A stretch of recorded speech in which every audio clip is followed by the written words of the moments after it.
Hey there, it's Patrick Grosser with Fathom Realty, and this is your Cincinnati real estate market news for week 40 of 2021. We're going to take a look at this past week and the numbers and compare it to the same week last year in 2020, see how we measure up. And we're also going to look at 3 strategies you can utilize in the fall and winter, the off season here in Cincinnati real estate market, and see how we can achieve our real estate goals, whether you're buying, selling, or doing both. So first, let's take a look at the numbers here. Again, this is last week, 2021, compared to the same week in 2020. New listings are down 14% in a low inventory market as we are already. We certainly want to see an increase in new listings, not a decrease. There is an explanation for this. I'll get to that in a second. Also, closings are down 14%. Again, we want to see more activity in the market than less activity, which is what a drop in closings actually reflects. I think both of those, the drop in new listings and closings of 14% each, shows us that we have a regular market trend here in the fall of this year where there's less activity, there's fewer listings coming to market, there's even fewer buyers in the marketplace, which is normal for the fall in the off season. Last year, we actually saw more activity in the fall and the winter than we normally do because of the pandemic. In the spring and the summer, people were waiting on the sidelines, waiting for an opportunity, thinking that this is going to pass soon, and then eventually realized that we're going to actually be in the same situation in many cases with quarantining and shutdowns. They decided if they really feel like they have to make a move, they've been putting it off, they went ahead and took action. So we actually had more activity in the fall and winter of last year in 2020 than we normally do. So I think this is a reflection of that. I don't think we're having a bad market right now. I think we're having a normal market in the off season here for 2021. Average sale price is up 18%.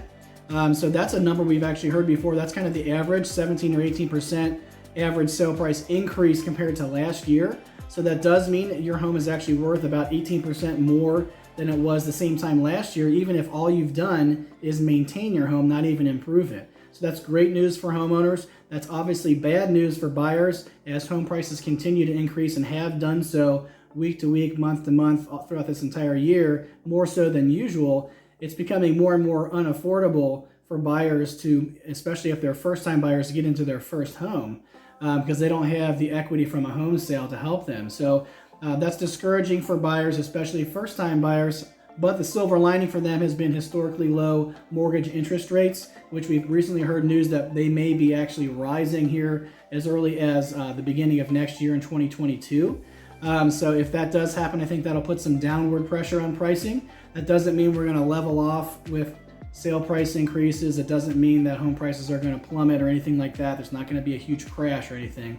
I think it's just a matter of slowing down the pace at which home values are increasing.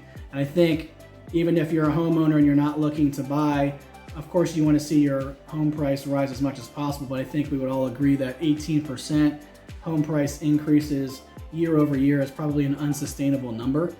So I think things will come back a little bit more to normal as interest rates start to rise. Average days on market, again, compared to the same week last year, down 32%. So that just means that rather than taking about 19 days to get from active to pending, last year, now we're at about 13 days. We've seen it as low as maybe 8 or 9 days throughout the year, but it's still 2 weeks or less on average to go from active to pending status. Inventory, overall, the total inventory is at 2.32 months, so that includes active, coming soon, and pending or under contract listings. Pending or under contract means that the listing has accepted an offer, the seller's accepted an offer, but they haven't closed the sale yet. It takes time to process that, to get through inspection, appraisal, financing, underwriting, everything like that to actually close it. So during that pending status, they're still counted as total inventory. So if you look at active and coming soon inventory, which is what buyers have to choose from right now, it's only 39% of that 2.32 months, which equates to less than 1 month of active inventory. So it's still very much a tight market right now. Buyer demand is still greater than supply. We are seeing that buyer demand, like normal in the off season, has tapered off quite a bit. We're also seeing fewer new listings coming to market. So we are seeing less activity overall in the fall here in 2021, which again is normal for the market. So there's nothing to be alarmed about with that. So let's talk about a few strategies you can utilize knowing that there is less activity in the market right now. Whether you're buying or selling or doing both, you need to have a game plan for what you're going to do to achieve your real estate goals in the off season if you do plan to make a move this fall or winter here in Cincinnati. So let's start with sellers first. If you own a home, if you need to sell in order to make your move, and if it's the right time for you and your family to make a move, this is still historically one of the best times in the history of real estate in Cincinnati and elsewhere throughout the entire country to sell your home for top dollar, get the best price possible, get the best terms possible, even though there's been a tapering off of buyer demand in the last month or two, because we've never really seen a seller's market like we did this summer and spring ever in the history of real estate, again, in Cincinnati and throughout the entire country. So again, if you need to move or you really want to move, if you're motivated to do that, you need to sell your home to do that. There's really no reason to wait until next spring or summer. We don't know what the market's going to look like then. We don't know if interest rates on mortgages increase, how that's going to impact buyer demand yet. We don't know if that's going to make it spike or actually decline. So if it's the right time for you to make a move, I would recommend not hesitating on listing your home for sale, even though it's the fall. But you do need to do the right type of marketing in order to attract the right types of buyers. It's not enough to do just generic marketing to the general public, just put it on the home search sites and watch the showings and offers come in like what's happening in the spring and the summer, where there's buyers flowing through the streets, just money, like rivers of money flowing through the streets. Everyone's just begging for houses. The market's different in the fall, drastically different. You can still get top dollar and optimal terms for the sale of your home, but you do need to do more sophisticated marketing, reaching the right types of people. And what we utilize is a process we call target marketing. You can actually learn more about that. We put together an educational video on how that works, why it's superior to the generic marketing approach of most agents and for sale by owner listings. You can learn more about that approach, target marketing, at patrickgrosser.com/sell. So it's an overview of how target marketing works, why it's more effective, why our clients who utilize that strategy actually end up with more money at the closing table and better terms for their sale, like not paying a bunch of closing costs for the buyer, not doing a bunch of repairs. The reason it's more effective is we're not just marketing to the general public looking for any buyer, but we're looking for the buyers who would consider your home to be their dream home. And the way we figure that out is we actually look at the unique features of your home and we figure out what types of people would be most interested in those features. So if you have a first floor master, we're looking for an older couple that would value that. If you have an office in your home or a study, we're looking for someone who works from home. If you have a 3-car garage, we're looking for someone who owns 3 cars or more. If you have a 4-bedroom home, we're looking for a family with at least 3 children.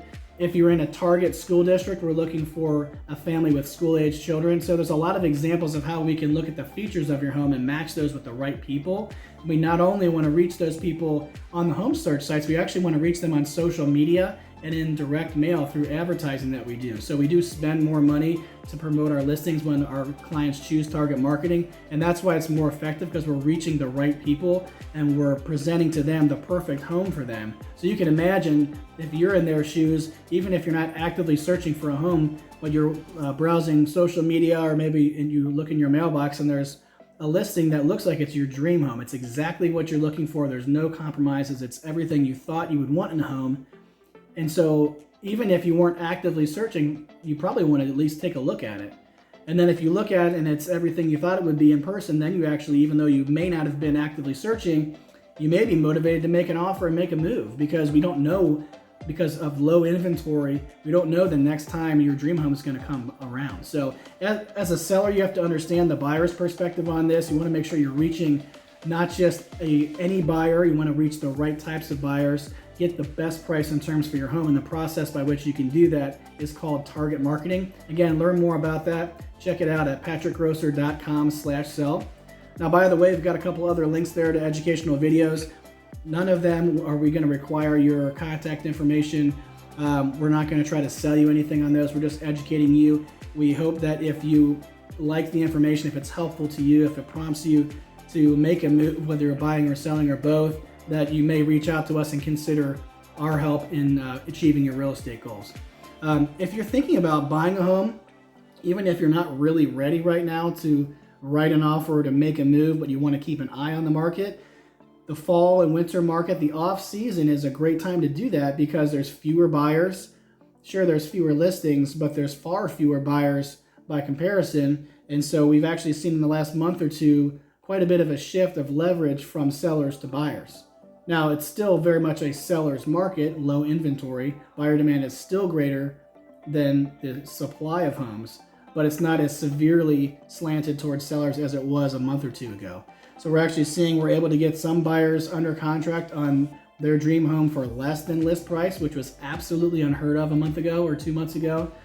So it's a good time to be shopping, at least kind of keeping an eye on the market. Even if you don't want someone bothering you, I mean, it doesn't matter if you're buying a house or a car or furniture or electronics. When you're making a big purchase, the last thing you want is a salesperson looking over your shoulder trying to convince you to do something that you don't want to do. So when you're shopping for a home, you probably, especially if you're not ready to do anything yet, you probably don't want a real estate agent calling you asking if you want to go see this one or that one, or hey, let's get pre-approved. So you can learn more about this approach. We call it the just looking approach. Kind of like when you walk into a store and you're kind of browsing for things, whether it's electronics, furniture, car, whatever. The last thing you want is that salesperson to come up and say, how can I help you? Because you're probably just going to say, no, I'm just looking, like basically saying, leave me alone. So that's the approach. There's a video there at patrickgrosser.com/justlooking that explains this approach more, tells more of the story of how we came up with this. But basically it's a reaction to people who are just browsing and don't want to be bothered by a salesperson. And I think it's the best way for you to make sure you have a custom search set up through the MLS without having a salesperson bothering you. That way you have the information, you get listing alerts every time a new listing that matches your criteria hits the market, so you don't miss any opportunities, but you also don't have to be bothered by a salesperson. We're here if you need us, if you have questions or you want to schedule a showing. But otherwise, we're setting up based on your custom criteria, the search that you need to give you the information you need to keep your eye on the market, see if there's any deals for you out there. We're ready to help when you're ready, but we're not going to bother you. So that's the just looking approach. Again, you can learn more about how that works, how you can get set up with that at patrickgrosser.com/justlooking. Now, if you're thinking about buying and selling at the same time and you're not sure if you should buy first or sell first, and you're not really sure how the financing works in each case, there's a lot of traditional options out there. There's also an option we call the bridge solution, where you can actually buy your next home without moving out, even if you don't qualify for a mortgage to buy your next house while holding your current mortgage because the debt to income ratios aren't quite right. We find a lot of people in that situation. You certainly don't want to sell your current home and then not have anywhere to move to, have to find temporary housing before you find your next home. And if the banks are telling you that you can't buy your next home until you sell, you kind of feel stuck. So the bridge solution is a solution for that exact situation. You can sell your current home, you can stay in it by leasing it back month to month. You can take your time on that, make a good decision on the next home to purchase. You can also get cash out from your equity there, so you can erase your mortgage debt, get cash in your pocket to pay off other debts, maybe change those debt to income ratios, trade up to a better loan, put more money down on your next house, whatever you want to do to put yourself not only in a better financial position, but in a better position to win the bid on your next home. So we've had some clients that have utilized that. They were skeptical at first because it sounded almost too good to be true for them, but we walked them through the process. They watched the video there at patrickgrosser.com/bridge, so they can learn about all their traditional options and the bridge solution. And although they missed out 3 times on different houses and multiple offers, even though they were tens of thousands of dollars over list price in each case, they were actually able to trade up to a better loan, get more money down as well, so that the 4th house they bid on, even though it was also in multiple offers, they actually got it for quite a bit cheaper than they thought they would. And their offer rose to the top simply because of the terms of the loan that they were using, which was kind of a surprise to us. We thought price was everything to sellers. Surely that's very important, but when sellers are getting money thrown at them, they're also looking at other terms, other financing terms. People that are putting more money down are doing a more conventional loan. So that can be to your advantage too if you get set up with the bridge solution to trade up to a better loan, put yourself in a more competitive position if you are in a multiple offer situation to win the bid to get your dream home. So learn more about that at patrickgrosser.com/bridge. Again, if you'd like to buy your next home, move in, not have to move out of your current home until you move into your next home. It's an awesome solution for people in that situation that are not approved to simply hold 2 mortgages at the same time. I hope this information overall is helpful to you. We do market news videos every Friday. We also do buyer, seller tips and strategy videos. occasionally as well. If you want to make sure you're getting more of this content in your feed here, go ahead and hit the like button. Make sure the algorithm knows what kind of information you like. It'll send more your way. But if you want to make absolutely sure that you don't miss any of our videos in the future, on Facebook, you need to follow our business page and turn on notifications. That's literally the only way to make sure you don't miss any videos we put out in the future. If you're watching on YouTube, you can subscribe to our channel to make sure you don't miss any videos at Patrick Grosser-Cincinnati Realtor. And by the way, if you have any topic suggestions for us as you look through our previous videos on Facebook, on our timeline and playlist, all the way through all of our videos on YouTube through our channel, if you see something that you'd like, or you think of something rather that you'd like for us to do that we haven't done yet, go ahead and drop those in the comments for us. Let us know, give us some feedback. We'd be happy to get you educated on those topics. Even if you have any questions that you'd like answered. Either way, chances are there's other people in our audience here in the community that want those same things covered, and we can educate you and them at the same time. So it helps everybody. So we appreciate your feedback. Go ahead and drop your topic suggestions and any questions you'd like answered in the comments for us. I'm Patrick Grosser. Thanks for watching.